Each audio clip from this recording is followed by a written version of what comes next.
Hello everyone, this is Anjali और स्वागत है आपका मेरे चैनल लर्न विद अंजलि में। इस प्लेलिस्ट में हम प्रीवियस ईयर क्वेश्चन डिस्कस करते हैं और अभी हम डिस्कस कर रहे हैं हरियाणा पब्लिक सर्विस कमीशन ने जो साइंटिस्ट बी की पोस्ट के लिए फॉर्म निकाले हैं, उनकी डेट्स भी आ चुकी हैं। उसी के प्रीवियस ईयर क्वेश्चंस हम डिस्कस कर रहे हैं, that is Haryana public service commission SPCB scientist B exam. ठीक है। सो स्टार्टिंग के 20 क्वेश्चंस हम प्रीवियस वीडियो में देख चुके हैं। आप जाके वीडियोस देख सकते हैं, दो वीडियोस है जिसपे आपको 10 क्वेश्चन के साथ प्रीवियस 20 क्वेश्चंस की explanation with tricks and all the correct answer आपको मिल जाएंगे। आज हम डिस्कस करेंगे क्वेश्चन नंबर 21 से लेके क्वेश्चन नंबर 30 तक। स्टार्ट करते हैं हमारे पहले क्वेश्चन के साथ। Our first question is match the list first and list second and select the correct answer. जैसे कि आप देख सकते हैं कि प्रीवियस वीडियो में हमने देखे थे क्रोनोलॉजिकल क्वेश्चन। क्रोनोलॉजिकल क्वेश्चन के साथ साथ यहाँ पे मैच द फॉलोइंग टाइप में भी क्वेश्चन आते हैं, तो आपको उस तरीके से भी प्रिपरेशन करनी है।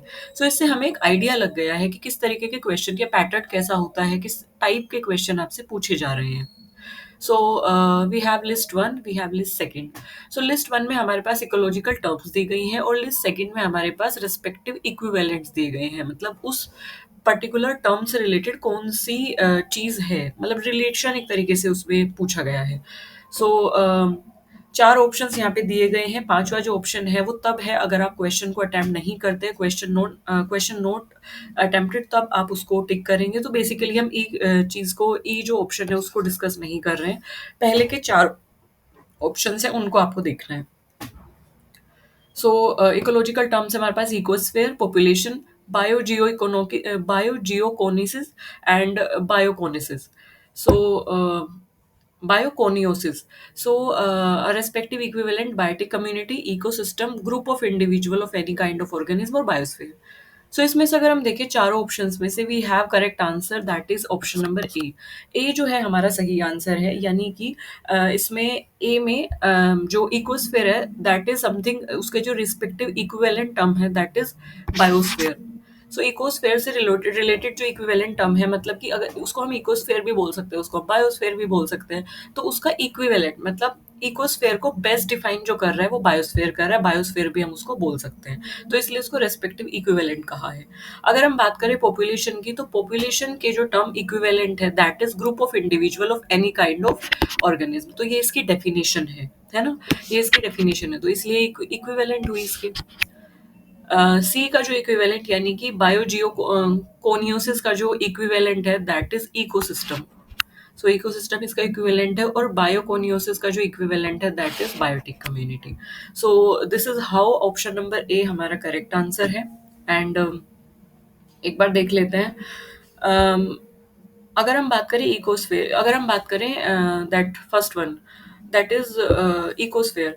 इकोस्फेयर की अगर हम बात करते हैं, इकोस्फेयर को इकोस्फेयर एंड पेपर में उसको बायोस्फेयर भी बोला जाता है। बायोस्फेयर का मतलब बेसिकली होता क्या है कि the sum total of all the ecosystem, सभी इकोसिस्टम का सम टोटल जो है उसको हम बायोस्फेयर बोलते हैं, जहाँ पे लाइफ थ्राइव करती है, जहाँ पे लाइफ एग्जिस्ट करती है। हाइड्रोस्फेयर, एटमोस्फेयर, लिथोस्फेयर तीनों मिलके बायोस्फेयर बनाते हैं। तो ओवरऑल पृथ्वी को हम बायोस्फेयर भी बोलते हैं, तो क्योंकि पृथ्वी पे लाइफ थ्राइव करती है, लाइफ एग्जिस्ट करती है। बायोस्फेयर पर भी डेडिकेटेड वीडियो है, लिथोस्फेयर, एटमोस्फेयर एंड हाइड्रोस्फेयर तीनों पर वीडियो है। मैं लिंक जो है वो आई बटन में पिन करूंगी पूरी प्लेलिस्ट का। प्लेलिस्ट में आपको बहुत सारे कॉन्सेप्ट्स मिल जाएंगे, ये कॉन्सेप्ट भी अवेलेबल है वहाँ पे।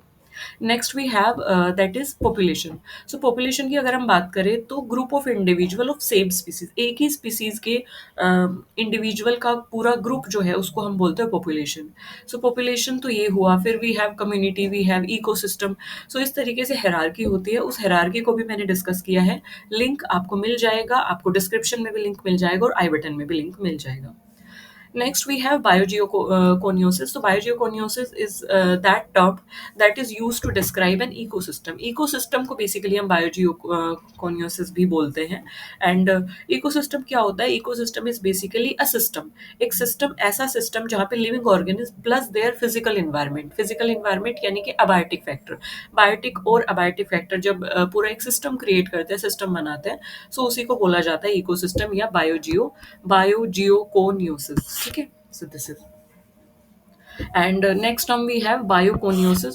सो बायोकोनियोसिस जो है दैट इज बायोटिक कम्युनिटी, यानी कि लिविंग ऑर्गेनिज्म से इसमें कैटेगराइज कर रहे हैं हम, all the living organism of any place. So वो हम बोलते हैं बायोकोनियोसिस। अब मैं इसको समझाती हूँ उसको याद कैसे करना है। देखिए, इसमें बोला है आपको बायोकोनियोसिस,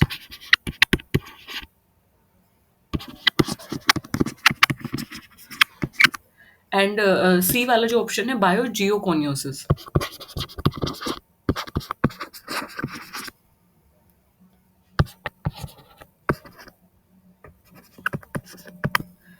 सो इसको आप देखिए यहाँ पे, जो डी वाली टर्म है बायोकोनियोसिस, दैट इज बायो का मतलब होता है living.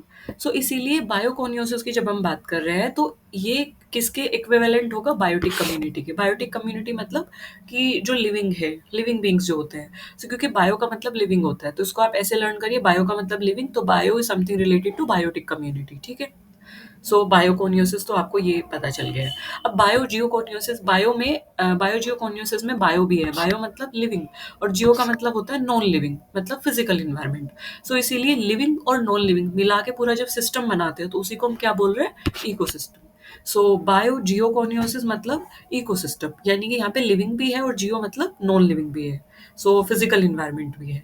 So that is ecosystem. So this is how you can learn it from the word itself. Next question we have question number 22.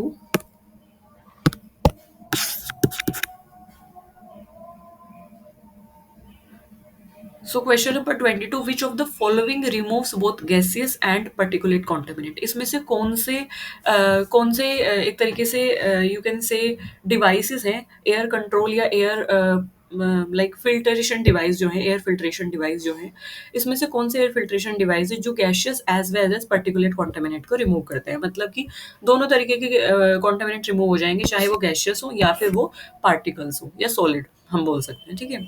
सो कौन सा डिवाइस, आपको वो डिवाइस का नाम बताना है। सो इन चारों में से we have D option is correct, that is wet scrubber. So wet scrubber वो डिवाइस है जो कि gaseous as well as particulate contaminants को रिमूव करता है। सो गैशियस कॉन्टेमिनेंट्स क्या होते हैं, पर्टिकुलेट कॉन्टेमिनेंट क्या होते हैं, एयर पोल्यूशन क्या होता है, एंड पार्टिकल्स क्या होते हैं, पर्टिकुलेट मैटर क्या होते हैं, एयर फिल्टर्स के क्राइटेरिया क्या है, कैसे आप उनको रिमूव करते हैं, पॉल्यूटेंट्स कितने तरीके के होते हैं, पर्टिकुलेट मैटर कितने तरीके के होते हैं, सारी चीज़ें जो हैं आपको डिस्कस की गई हैं, सारी चीज़ें बताई गई हैं। चैनल पर आपको एक प्लेलिस्ट मिलेगी, air pollution, air contaminant, air pollution, air awareness series के नाम से। सो उस प्लेलिस्ट में सारी चीज़ें मैंने डिस्कस की हैं, including like starting from what is air, composition of air, layer of atmosphere, and particulate matter, types of pollutants, और एयर फिल्टर्स का क्राइटेरिया क्या होता है, एयर फिल्टर्स कैसे होते हैं, सारी चीज़, एयर फिल्टर्स बनते कैसे हैं, तो सभी कुछ आपको उस प्लेलिस्ट में मिल जाएगा। सो air pollution, air awareness series के नाम से वो प्लेलिस्ट है। प्लेलिस्ट का लिंक जो है वो description box as well as I button में पिन कर दूंगी, तो आप वहाँ से जाके प्लेलिस्ट को देख सकते हैं। So gaseous pollutant and we have particulate contaminant, तो दोनों को जो है रिमूव करना है वेट स्क्रबर। कैसे रिमूव करता है, अब देख लेते हैं हम। तो देखिए, वेट स्क्रबर जो है ना, एक तरीके का एयर पोल्यूशन कंट्रोल डिवाइस है, जहाँ पे जो भी हमारे कॉन्टामिनेटेड गैसेस होती हैं, जो कि लिक्विड से पास करती हैं, एंड जो हमारे पास पार्टिकल्स होते हैं तो वो भी इस लिक्विड से पास होते हैं। तो वेट स्क्रबर इसको इसलिए बोला गया है क्योंकि इसमें क्या होती है, वेट एक तरीके से लिक्विड स्लरी टाइप की होती है। तो जो गैसेस होती हैं जब उससे पास करती हैं, और जो लिक्विड यानी कि जब पार्टिकल्स यानी सॉलिड पार्टिकल्स भी उससे पास करते हैं, जिनको पार्टिकुलेट मैटर बोला जाता है। सो होता क्या है कि वो पार्टिकल्स जो है वो कैप्चर हो जाते हैं, इम्पैक्शन उनका हो जाता है। इनर्शियल कैप्चर होता है, इम्पैक्शन होता है। इनर्शियल कैप्चर क्या होता है, इम्पैक्शन क्या होता है, एंड ब्राउन एंड डिफ्यूजन क्या होता है, ये सारी चीज़ें आपको प्लेलिस्ट में जो मैंने बताया है उसमें डिस्कस की गई हैं। So this is how it remove gaseous pollutant. तो इस तरीके से गैशियस पोल्यूटेंट को रिमूव करता है। कैसे रिमूव करता है, एब्जॉर्प्शन के थ्रू, एब्जॉर्प्शन के थ्रू ये उसको रिमूव कर देता है, केमिकल रिएक्शन के थ्रू वो जो लिक्विड इसमें फिल होता है वो उसको रिमूव कर देता है। सो वो उसी तरीके से डिज़ाइन होते हैं बेसिकली कि एब्जॉर्प्शन हो, केमिकल रिएक्शन हो उस लिक्विड के साथ, जो भी पर्टिकुलेट मैटर, जो भी गैसेज है उनकी, and this is how it remove the particles. अगर हम बात करें स्पेसिफिकली पार्टिकल की, पर्टिकुलेट मैटर को कैसे रिमूव करता है, पर्टिकुलेट मैटर को रिमूव करता है इम्पैक्शन मैकेनिज्म के थ्रू या बबल कैप्चर के थ्रू। और स्पेसिफिकली गैसेस की अगर हम बात करें तो उनको एब्जॉर्प्शन के थ्रू कैप्चर करता है। मान लीजिए लिक्विड है, गैसेस यहाँ पे हैं, तो गैसेस के जो पार्टिकल है यहाँ पे क्या हो जाएंगे, एब्जॉर्ब हो जाएंगे, मतलब लिक्विड के जो पार्टिकल है उसके अंदर गैसेस के पार्टिकल फिल हो जाएंगे। तो this is how it remove the contaminant, gaseous contaminant. Uh, बाकी अदर ऑप्शंस की अगर हम बात करें, हमारे पास है वेंटूरी स्क्रबर। सो हो सकता है क्वेश्चन अगली बार आपसे वेंटूरी से पूछा जाए, डायनेमिक प्रेसिपिटेटर या फिर ग्रेविटेशनल सेटलिंग चैम्बर। सो इनके बारे में भी थोड़ा सा हम डिस्कस कर लेते हैं। वेंचुरी जो स्क्रबर होता है, दैट इज फर्स्ट फर्स्ट वाले आंसर की हम बात कर रहे हैं। सो वेंचुरी स्क्रबर जो होता है ये एक टाइप का वेट स्क्रबर है, ये एक तरीके का वेट स्क्रबर है, ठीक है। तो वेंचुरी स्क्रबर एक तरीके से वेट स्क्रबर की कैटेगरी के अंदर आता है। एंड ये स्पेसिफिकली या स्पेशली इफेक्टिवली, या मतलब एक तरीके से ये इफेक्टिवली किस चीज़ को कैप्चर करता है, ये करता है फाइन पार्टिकल्स को कैप्चर। फाइन पार्टिकल्स क्या होता है, फाइन पार्टिकल्स होते हैं जो कि 2.5 या उससे नीचे के जो पार्टिकल्स होते हैं, उससे कम जो पार्टिकल्स होते हैं, मतलब कि जिनका एरोडायनेमिक साइज जो होता है 2.5 या उससे कम होता है, ऐसे पार्टिकल्स को हम फाइन पार्टिकल की कैटेगरी में रखते हैं। ऐसे पार्टिकल्स की एनर्जी बहुत ज़्यादा होती है और कलेक्शन एफिशिएंसी भी हमें काफ़ी अच्छी खासी चाहिए। तो उस वजह से हम वेंचुरी स्क्रबर को यूज़ करते हैं। एंड मेनली ये पार्टिकल कैप्चरिंग के लिए डिज़ाइन किया जाता है। तो इसीलिए यहाँ पे क्योंकि गैसियस और पार्टिकल दोनों के बारे में बात की गई थी, तो इसलिए वेंचुरी स्क्रबर राइट आंसर नहीं होगा, क्योंकि ये सिर्फ मेनली फाइन पार्टिकल्स को कैप्चर करता है, कोर्स के लिए भी उतना इफेक्टिव नहीं है। कोर्स पार्टिकल क्या होता है, फाइन पार्टिकल्स क्या होते हैं, वो सब आपको जो प्लेलिस्ट मैंने बताई है उस वीडियो में, या उस प्लेलिस्ट में जो आपको डिफरेंट डिफरेंट वीडियो है उस पे मिल जाएगा। Next we have gravitational settling chamber. So gravitational settling chamber, जैसे नाम से ही आपको पता चल रहा है, दिस इज समथिंग कि gravity, under the influence of gravity जो बड़े पार्टिकल्स हैं वो चैम्बर में नीचे बैठ जाते हैं। सो जो कोर्स पार्टिकल होते हैं, हमारे कोर्स पार्टिकल होते हैं जो कि जिनका एरोडायनेमिक साइज जो है वो 10 माइक्रोन, 10 mm सॉरी, 10 mm से जो है बड़ा होता है, 10 mm होता है उससे छोटा होता है, मतलब बेसिकली इसका जो साइज होता है वो 2.5, 10 mm से बड़ा, और 2.5 mm 10 mm के बीच का जो साइज होता है, 10 mm से बड़ा साइज जो होता है, तो वो सारे पार्टिकल हम कोर्स पार्टिकल की कैटेगरी में कैटेगराइज करते हैं। सो 10 mm और 2.5 mm के बीच के पार्टिकल, या फिर 10 mm से बड़े पार्टिकल भी हम उनको कोर्स की कैटेगरी में रखते हैं, यानी कि कोर्स पार्टिकल्स की कैटेगरी में हम उनको रखते हैं। So they settle due to the influence of gravity, gravity के इन्फ्लुएंस में वो नीचे बैठते हैं, एंड देन हम उनको रिमूव कर देते हैं। सो ग्रेविटेशनल सेटलिंग चैम्बर इस डिवाइस को बोला जाता है। एंड ये गैसेस को रिमूव नहीं करता है, तो इसलिए ये भी इनकरेक्ट आंसर था। Next we have dynamic precipitator. So dynamic precipitator like बिल्कुल ये ऐसे होते हैं जैसे इलेक्ट्रोस्टैटिक प्रेसिपिटेटर होते हैं। डायनामिक प्रेसिपिटेटर बेसिकली ये भी पार्टिकल्स को रिमूव करने के लिए यूज होते हैं। एंड इलेक्ट्रिकल चार्जिंग के थ्रू ये क्या करते हैं, पार्टिकल्स को चार्ज कर देते हैं सबसे पहले, एंड देन अपोजिट चार्ज वाले जो पार्टिकल्स एंड फिल्टर जो मीडिया होता है वो एक दूसरे से पार्टिकल्स को मतलब एक तरीके से अट्रैक्ट करते हैं, अपोजिट चार्ज वाले पार्टिकल को अट्रैक्ट करते हैं, एंड फाइनली कलेक्शन हो जाता है, यानी पार्टिकल जो है वो फिल्टर मीडिया पे कलेक्ट हो जाते हैं। So this is how they capture particles. But ये गैसेस के लिए एफिशिएंट नहीं है, यानी कि ये गैसेस को इफेक्टिवली रिमूव नहीं करते, तो इसलिए गैसेस के लिए नहीं बने हैं। सो इसीलिए ये वाला आंसर भी क्या हो जाता है, इनकरेक्ट हो जाता है। So this is how wet scrubber are like good choice, जो कि गैसेस को भी एब्जॉर्ब करते हैं, एब्जॉर्प्शन मैकेनिज्म के थ्रू गैसेस को रिमूव करते हैं, और इम्पेक्शन और इनर्शियल एक तरीके से इम्पेक्शन और बबल कैप्चर के थ्रू, या इनर्शियल फिल्टरेशन के थ्रू ये पार्टिकल को क्या करते हैं, रिमूव करते हैं, कैप्चर करते हैं।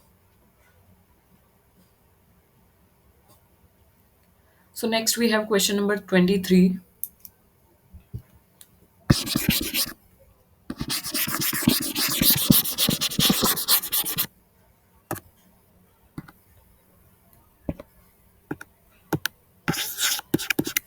So next we have question number 23। 23 में which chemical is used in wet scrubber. जैसे अभी अभी मैंने आपको वेट स्क्रबर के बारे में बताया कि एक लिक्विडी स्लरी टाइप इसमें होता है। सो कौन सा केमिकल इसमें यूज किया जाता है वेट स्क्रबर में कि वो गैसेस को भी एब्जॉर्ब कर लेता है और पर्टिकुलर मैटर को भी एक तरीके से कैप्चर कर लेता है। So the chemical we have, that is answer number A is the correct answer. That is CaCO3, जिसको कैल्शियम कार्बोनेट या फिर नॉर्मली इसको लाइमस्टोन के नाम से जाना जाता है. सो कॉन्सेप्ट इसका बहुत इजी है, कैसे ये कैप्चर करता है वेट स्क्रबर में. सो सम वेट स्क्रबिंग क्या होता है, वेट स्क्रबिंग में अल्कलाइन रिएजेंट्स यूज होते हैं. अल्कलाइन मतलब कि जिनकी जो पीएच है वो 7 से ज़्यादा होती है. 7 से जिनकी पीएच ज़्यादा होती है तो उनको हम एल्कलाइन बोलते हैं. सो एल्कलाइन रिएजेंट्स यहाँ पे यूज़ होते हैं ताकि जो हमारे बेस एसिडिक गैसेस होती हैं, एसिडिक मतलब जैसे कि SO2 है तो एक एसिडिक गैस है, तो एसिडिक गैस को न्यूट्रलाइज करने के लिए ऑब्वियस सी बात है हमें क्या प्रेजेंट होना ज़रूरी है, एल्कलाइन मटेरियल प्रेजेंट होना ज़रूरी है. सो इसीलिए एल्कलाइन रिएजेंट यानी कि CaCO3 जो कि एल्कलाइन होता है नेचर में वो यूज़ किया जाता है. सो लाइमस्टोन की स्लरी बेसिकली यहाँ पे यूज़ की जाती है. जैसे मैंने आपको बताया वेट स्क्रबर है, तो इसमें लिक्विड स्लरी यूज़ की जाती है. तो वो जो लिक्विड होता है, लिक्विड में डाला क्या जाता है, उसमें डाला जाता है लाइमस्टोन.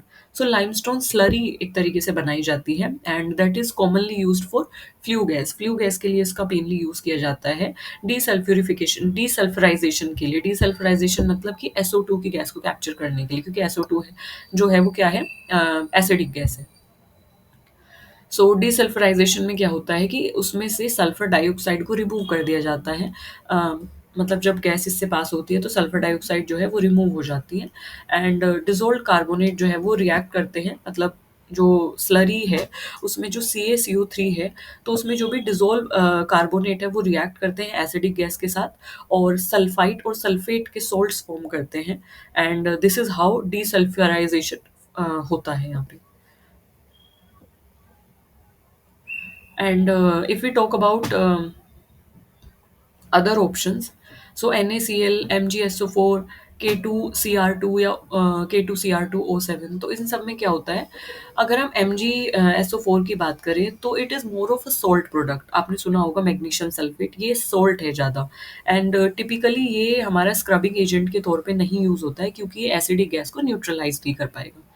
अगर हम NaCl की बात करें जो कि सोडियम क्लोराइड है, टेबल सोल्ट भी इसको बोला जाता है, तो NaCl कॉमन सोल्ट जो होता है that is not that much effective as reactive scrubbing agent.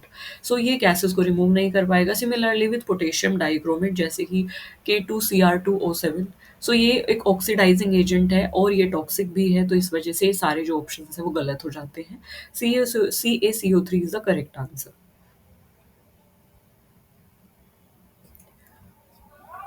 Next, we have question number 24.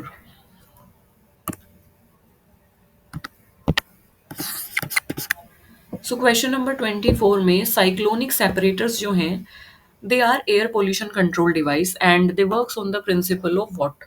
So cyclonic separators जो हैं वो एयर पोल्यूशन कंट्रोल डिवाइस है, हम सभी को पता है, और वो किस प्रिंसिपल पे काम करते हैं.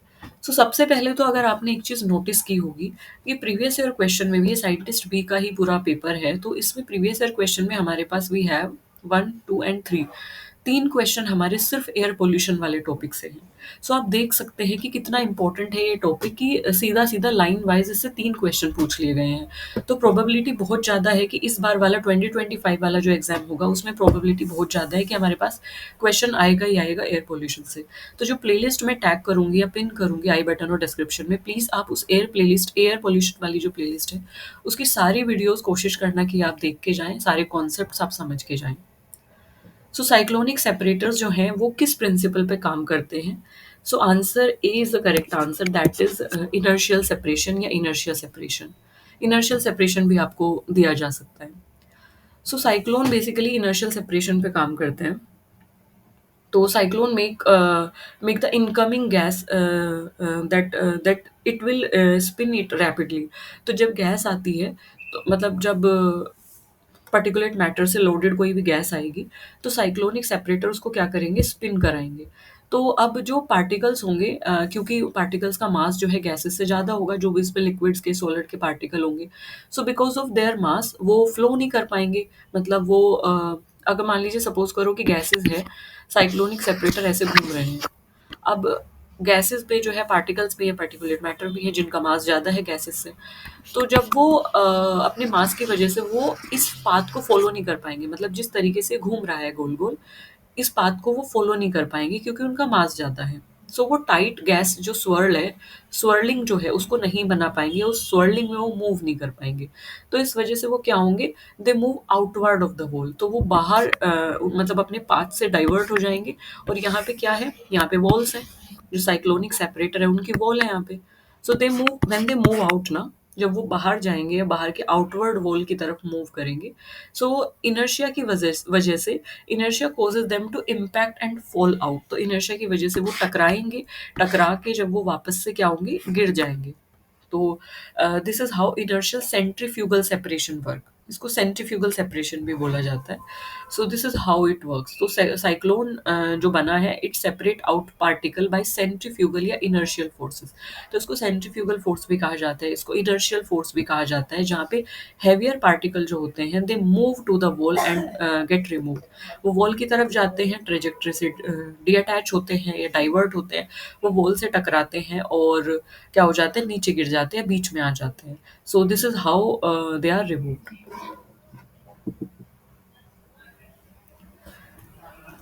अदर ऑप्शंस के बारे में भी हम पढ़ लेते हैं। अदर ऑप्शन में we have cold trapping, thermal oxidation, catalytic degradation. So cold trapping की अगर हम बात करें, ये एक कंडेंसेशन प्रोसेस है या कंडेंसेशन टेक्निक है। वेपर्स के लिए बेसिकली ये है, गैसेस के लिए एक तरीके से है। थर्मल ऑक्सीडेशन की अगर हम बात करें, ये बर्निंग पोल्यूटेंट, जब हम पोल्यूटेंट को बर्न करते हैं हाई टेम्परेचर पे, so something related to that thing. Catalytic oxidation में क्या होता है, कैटालिस्ट का यूज़ किया जाता है ताकि गैसेस को ऑक्सीडाइज किया जा सके, और गैसेस को ऑक्सीडाइज करके फिर उनको जो हार्मफुल गैसेस हैं उनको रिमूव किया जा सके एक तरीके से एयर से। So this is how catalytic oxidation work. Next we have question number 25।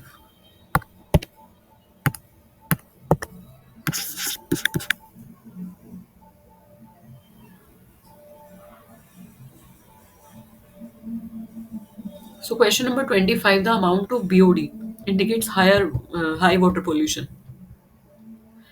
सो ये क्वेश्चन भी आई थिंक जब मैं प्रीवियस वीडियो में आपको क्वेश्चंस बता रही थी, वहाँ पे भी कुछ बीओडी का कुछ मतलब something related to this organic pollutant एक क्वेश्चन आया था।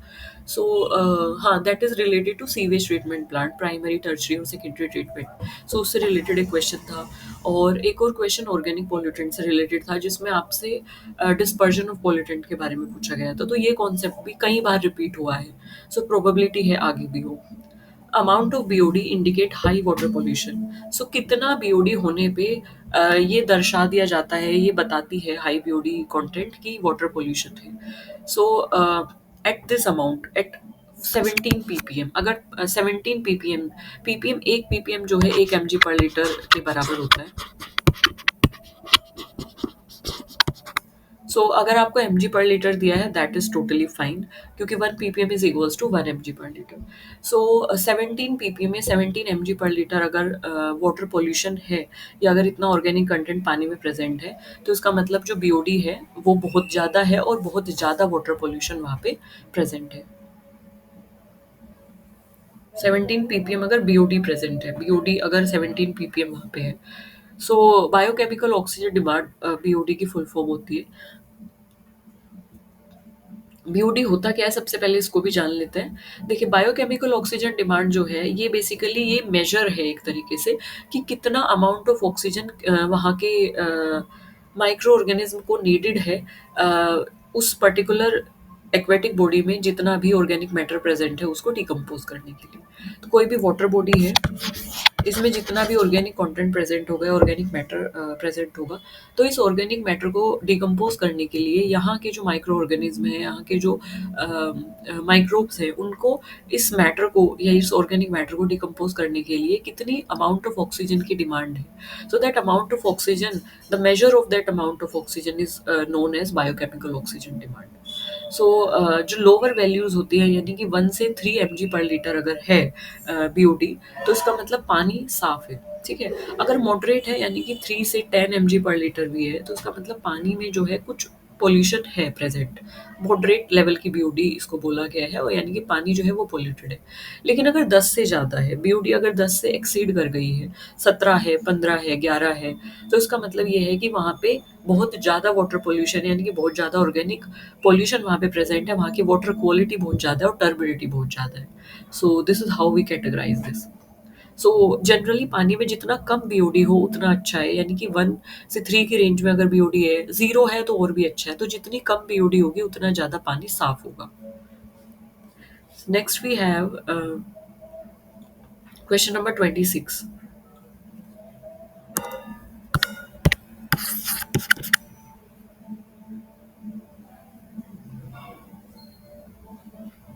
सो क्वेश्चन नंबर 26 में पूछा गया है which of the following is a primary treatment for water pollution.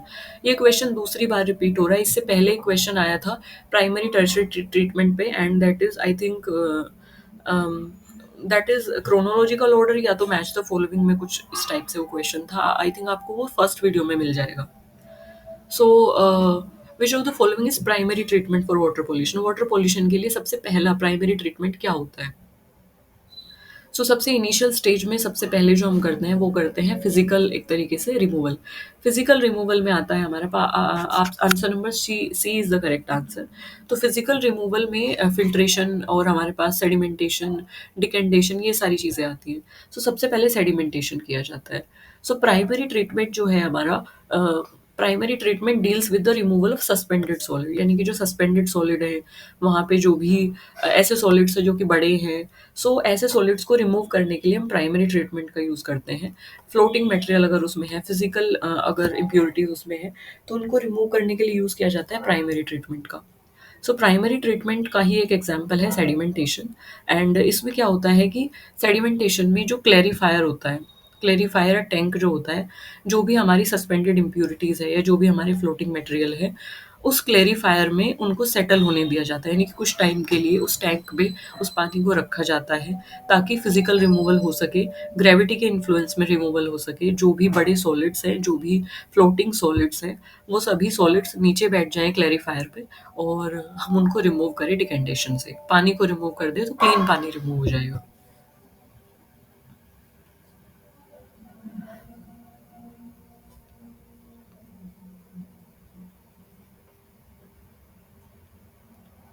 Other options में अगर आप देखें, वी हैव स्लज मेथड। तो sludge is kind of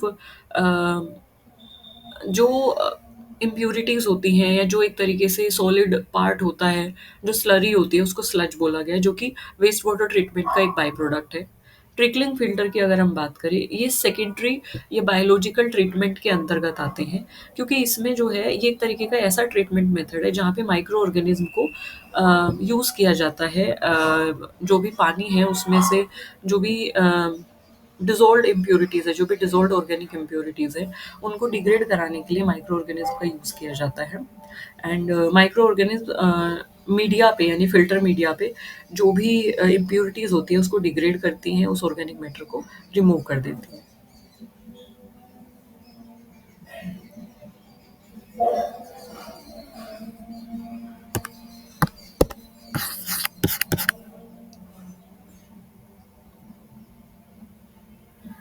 next we have 27, oh sorry, 27 question रह गया था। Next we have 27। So 27 is the what is the method of treatment that is used when the TSS in the sample is high? TSS का मतलब क्या होता है, सबसे पहले ये देख लेते हैं। TSS is total dissolved, total suspended solid. Total suspended solid कौन सा मेथड है जो यूज़ किया जाता है जब टोटल सस्पेंडेड सॉलिड जो है सैंपल में ज़्यादा होते हैं? तो इसमें से कौन सा मेथड वहाँ पे यूज़ किया जाता है? Answer number B is the correct answer. वहाँ पे यूज़ किया जाता है high rate solid contact clarifier. High rate solid contact clarifier use किया जाता है बिकॉज टीएसएस जो होते हैं they are if they are high in that water and you need a treatment that is efficiently settle और separate solid quickly. हमें ऐसे, क्योंकि सस्पेंडेड सॉलिड्स हैं तो वो दिख भी नहीं रहे हैं और ग्रेविटी के इन्फ्लुएंस में वो सेटल डाउन भी नहीं होंगे। उनको एफिशिएंटली रिमूव करने के लिए, उनको एफिशिएंटली ट्रीट करने के लिए हमें ऐसा कुछ डिवाइस चाहिए जो कि उनको बहुत आसानी से, बहुत जल्दी सेटल डाउन करा दे। तो हाई रेट सॉलिड कॉन्टैक्ट क्लेरिफायर का यही काम होता है। ये इस तरीके से डिज़ाइन किया गया है ताकि जो हाई लोड वाले सॉलिड्स हैं एंड बट वो सस्पेंडेड हैं, उनको रिमूव किया जा सके। तो फिर फ्लोकुलेशन और रैपिड सेटलिंग की मदद से इस डिवाइस के थ्रू उनको रिमूव कराया जाता है।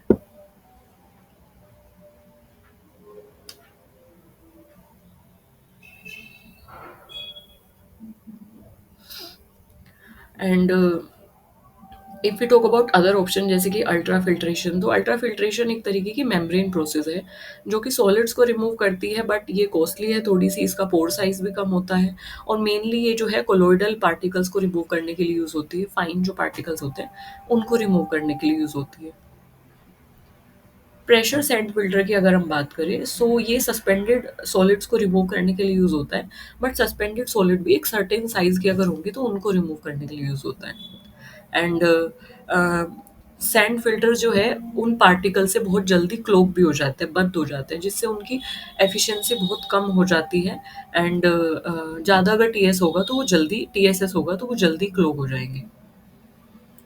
एक्टिवेटेड कार्बन फिल्टर जो है मेनली ऑर्गेनिक पॉल्यूटेंट्स को रिमूव करने के लिए यूज़ होते हैं, या फिर जो ओडरस गैसेस हैं, मतलब कि ऐसी गैसेस है जिसमें से स्मेल आती है, तो उनके लिए एक्टिवेटेड कार्बन का यूज़ किया जाता है। तो मेनली ये बल्क सॉलिड रिमूवल के लिए, मतलब अगर बहुत ज़्यादा अमाउंट में सॉलिड है आपके वाटर में प्रेजेंट, तो उनके लिए यूज़ नहीं होता है। तो इसलिए तीनों ऑप्शन जो है वो इनकरेक्ट है, B is the correct answer.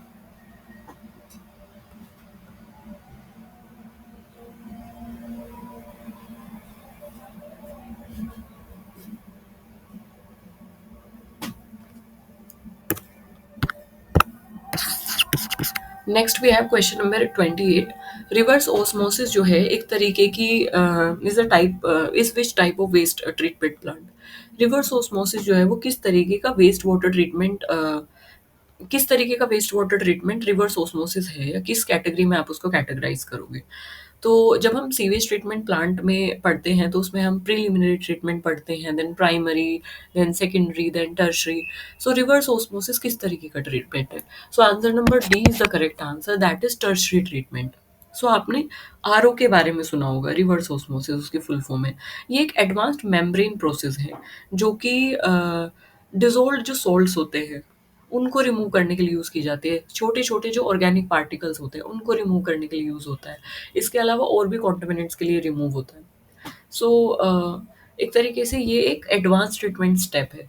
तो टर्शियरी ट्रीटमेंट में इसका यूज़ किया जाता है, एंड प्राइमरी और बेसिकली सेकेंडरी ट्रीटमेंट के बाद इसका यूज़ किया जाता है।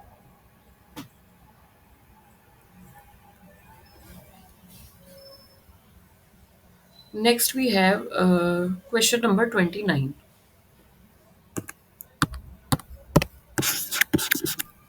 सो क्वेश्चन नंबर 29 से ट्रिकलिंग फिल्टर्स जो है वो किसको रिमूव करने के लिए यूज होते हैं। सो ट्रिकलिंग फिल्टर रिमूव करने के लिए यूज होते हैं ऑर्गेनिक मैटर को, यानी कि answer number D, option number D is the correct answer.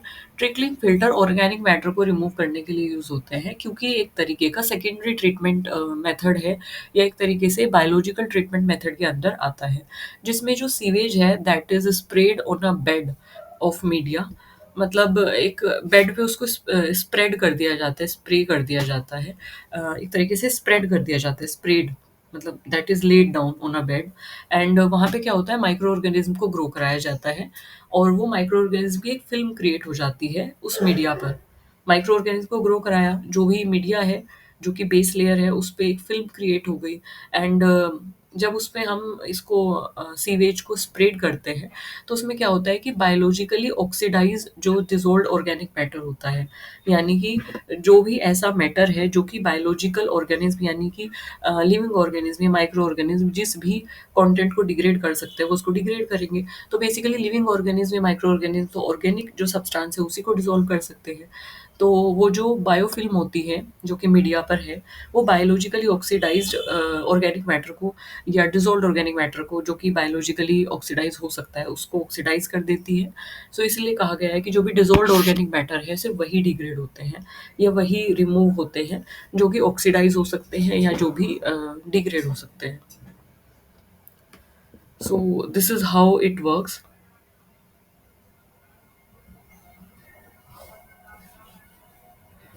सो ये एक तरीके से बायोलॉजिकल डिग्रेडेशन है कम्प्लीटली डिसॉल्व्ड ऑर्गेनिक कंपाउंड का, एंड फिजिकल रिमूवल टेक्निक ये नहीं है।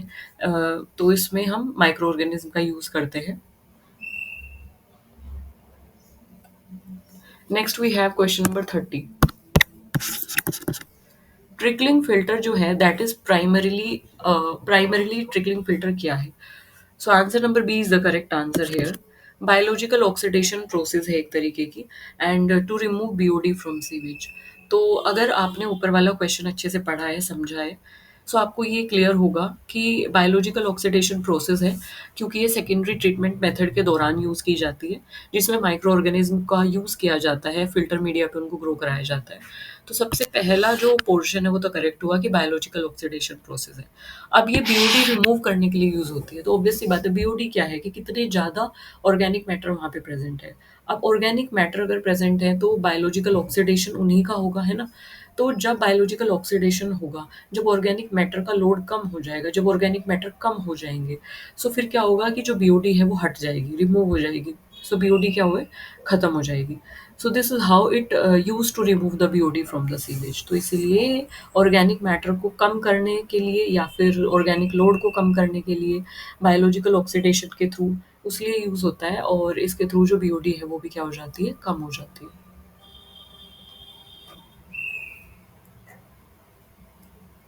So this is it about this 10 question. So इसमें अगर आप ध्यान से देखेंगे, सो क्वेश्चन एक ही टॉपिक से कई बार रिपीट हुए हैं। जैसे फर्स्ट जो क्वेश्चन है that is something related to ecology, biosphere, ecosystem, fundamental से ये क्वेश्चन है, फंडामेंटल ऑफ इन्वायरमेंटल साइंस से।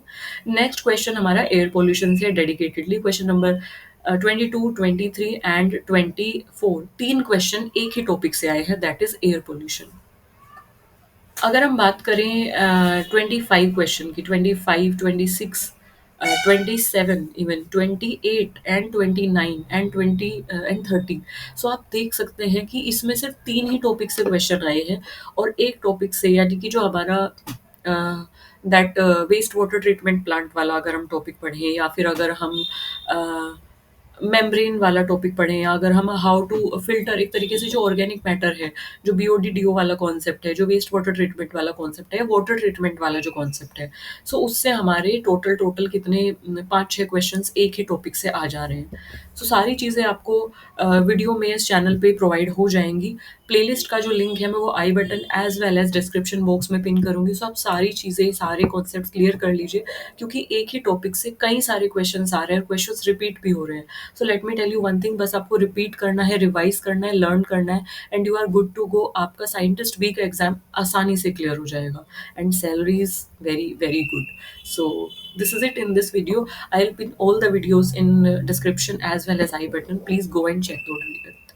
Please go and check those videos. Thank you for listening me so patiently. Bye bye.